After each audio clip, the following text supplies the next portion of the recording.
नमस्कार छात्र, good morning everybody. मेरे प्रिय छात्र, बहुत अच्छी तरह से आप अभ्यास कर रहे हैं।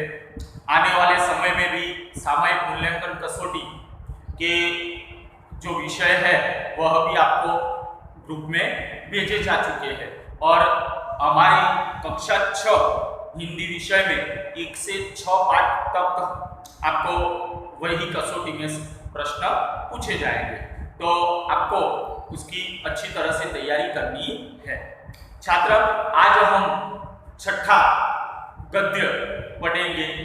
उससे पहले कुछ बातें हैं जो आपके सामने पेश करने जा रहा हूं। सबसे पहले आपको मालूम होगा कि आज से 2-4 साल पहले पोलियो की बीमारी बहुत बच्चों को होती थी और उसी के कारण बच्चे बहुत सारे अपाहिज हो जाते थे। दूसरा कि आपने बहुत बार सुना है कि कुछ बच्चे ऐसे हैं कि जो अपाहिज होकर भी ऐसी क्रियाकलाप करते हैं या ऐसे काम करते हैं जो देश के लिए गौरव के समान हो जाते हैं। उसमें एक नाम आपने सुना होगा, मुरलीकांत राजाराम पेटकर।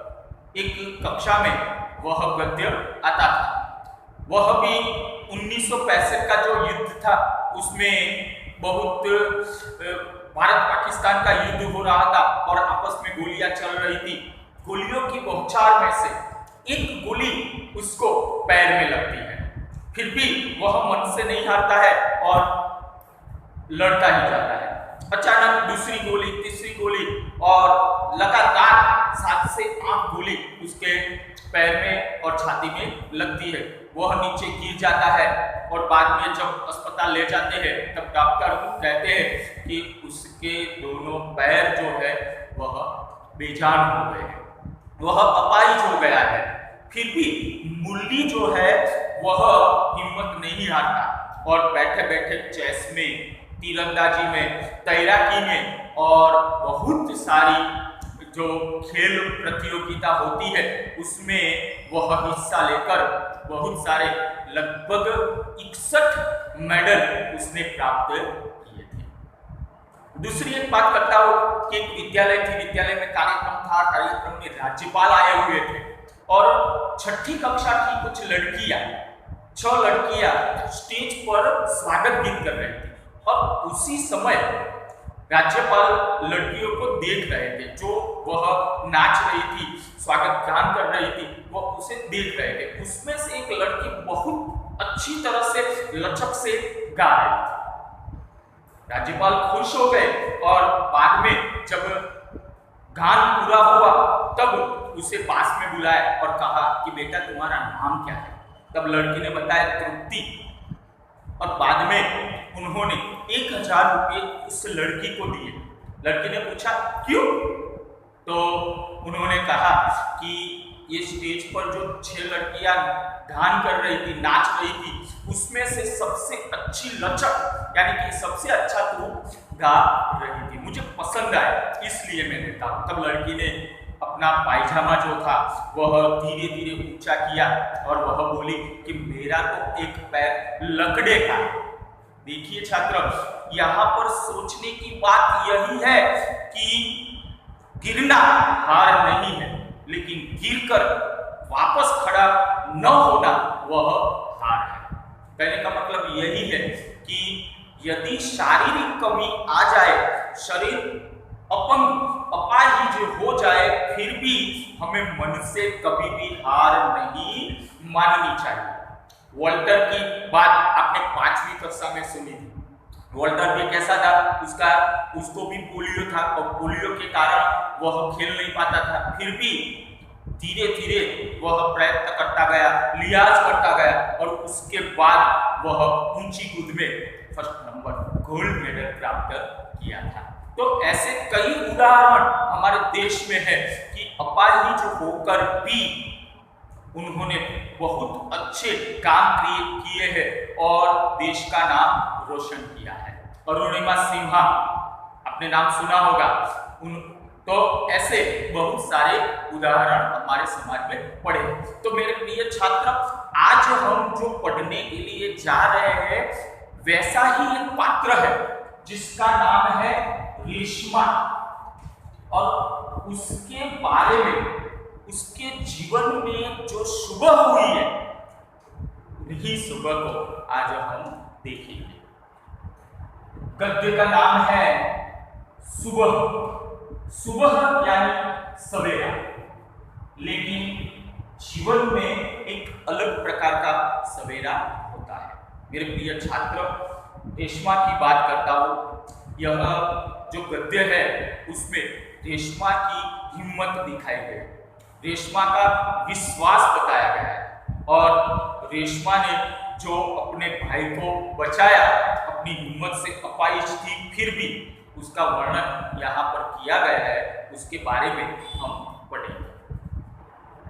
मेरे प्रिय छात्र, सुबह सुबह घर के लोग सफाई काम कर रहे थे, सफाई में व्यस्त थे, तब रेशमा अपनी कुर्सी को धकेलती हुई वहां पर पहुंचती है और माँ को कहती है कि माँ आज क्या है, क्यों घर के सभी लोग मकड़ी के झाले उतार रहे हैं और घर को साफ कर रहा है, ऐसा क्यों? तब माँ ने कहा कि बिटिया रानी भूल गई, आज त्योहार के दिन है, यानी कि दीपावली के दिन आने वाले थे, इसलिए घर में सभी लोग सफाई कर रहे थे। बाद में रेशमा और उसकी माँ आपस में बातचीत करते हैं, और रेशमा का जो परिचय है इस गद्य में दिया गया है। रेशमा जब 5 साल की थी तब उसे पोलियो हो गया, बहुत तेज बुखार आया, और बुखार की वजह से उसके जो दोनों पैर है उसमें घुटन से नीचे का जो भाग है वह बेजान हो गया, और बाद में वह अपाहिज हो गई। रेशमा पहले चल नहीं पाती थी और कुर्सी पर, व्हील चेयर वाली जो कुर्सी होती है उस पर बैठकर वह अपने काम करती थी। शुरुआत में उसे दूसरों की मदद की जरूरत पड़ती थी, लेकिन अब अपने सारे काम वह खुद अकेली करती है। रेशमा के परिवार में 6 लोग थे। रेशमा के पिताजी, रेशमा की माता, रेशमा का छोटा भाई गोलू, उसके दादा और दादी जी, ऐसे 6 लोग थे। एक दिन क्या हुआ, त्योहार के दिन थे, तो रेशमा उसकी माँ को व्हीलचेयर पर बैठकर काम में हाथ बटाती थी। वह डिब्बे को साफ करके उस पर लेबल लगा कर देती थी, माँ उसे ठीक वहां पर रख देती थी। एक दिन ऐसा हुआ कि माँ को लड्डू बनाने थे। अब पिताजी दफ्तर चले गए थे, छोटा भाई गोलू वह तो ला नहीं सकता, दादाजी और दादी जी बुजुर्ग थे, अब क्या किया जाए? तो रेशमा की माँ ने रेशमा को एक लिस्ट बनाकर भेजा कि नुक्कड़ वाली दुकान से वह लड्डू की सामग्री लेकर आए। रेशमा व्हीलचेयर पर बैठकर लेने के लिए गई और अपने भाई गोलू के लिए वह टॉफी यानी कि चॉकलेट लेकर भी आए। कहने का मतलब यही है मेरे प्रिय छात्र कि रेशमा बहुत सारे काम भी करती थी व्हीलचेयर पर बैठकर। देखिए, अपाहिज है हम तो, हमारे तो दोनों पैर, हाथ, सब कुछ ठीक ठाक है, फिर भी कभी कभी काम में हम आलस करते हैं, तो हमें आलस नहीं करना चाहिए। अब धीरे धीरे दीपावली का दिन आ गया। दादी जी बच्चों को दीपावली का महत्व समझाती थी कि दीपावली का जो त्योहार है वह अंधेरे पर उजाले की जीत का त्योहार है। दूसरा कि इसी दिन राम लंका से वापस लौटकर अयोध्या आए थे और अयोध्या वासियों ने उसकी खुशी में दीप जलाए थे और इसीलिए दीपावली मनाई जाती है। वहां पर असत्य पर सत्य की जीत का त्योहार है, ऐसा दादी बच्चों को सुना रही है। दीपावली के दिन रात में रेशमा फुलझड़ियाँ छुड़ा रही थी। दादी जी, दादाजी सब बाहर बैठे थे और गोलू वह पटाखे चला रहा था। अचानक रेशमा ने देखा कि बच्चे यहाँ पर ध्यान रखना है, अचानक रेशमा ने देखा कि गोलू ने जिस पटाखे को बुझा हुआ समझकर छोड़ दिया था उसमें से चिंगारियां निकलने लगी और रेशमा ने देख लिया। तो रेशमा ने बहुत जोर की आवाज लगाई, गोलू तुम्हारे पीछे पटाखा है। लेकिन गोलू ने सुनी नहीं क्योंकि पटाखे का शोर चल रहा था। इसलिए रेशमा अपनी व्हील चेयर को किसी को बुला या नहीं और अपनी व्हील चेयर धीरे धीरे धकेलती हुई गोलू के पास पहुंची और अचानक जैसे ही पटाखा फूटने वाला था वह रेशमा ने गोलू को धक्का लगा दिया।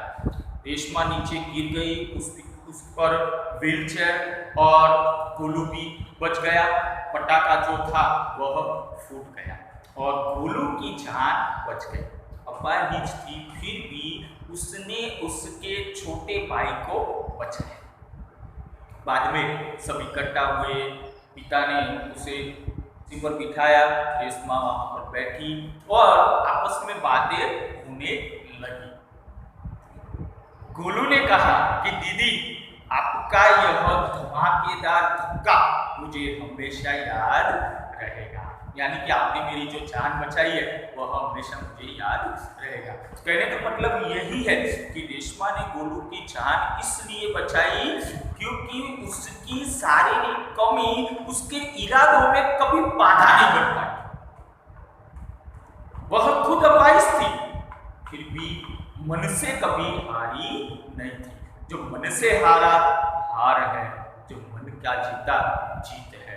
तो छात्र यहाँ पर रेशमा के लिए हर सुबह एक नई सुबह थी और उसी गद्य को हम अगले वीडियो में विस्तार से देखेंगे, उसके शब्दार्थ भी देखेंगे।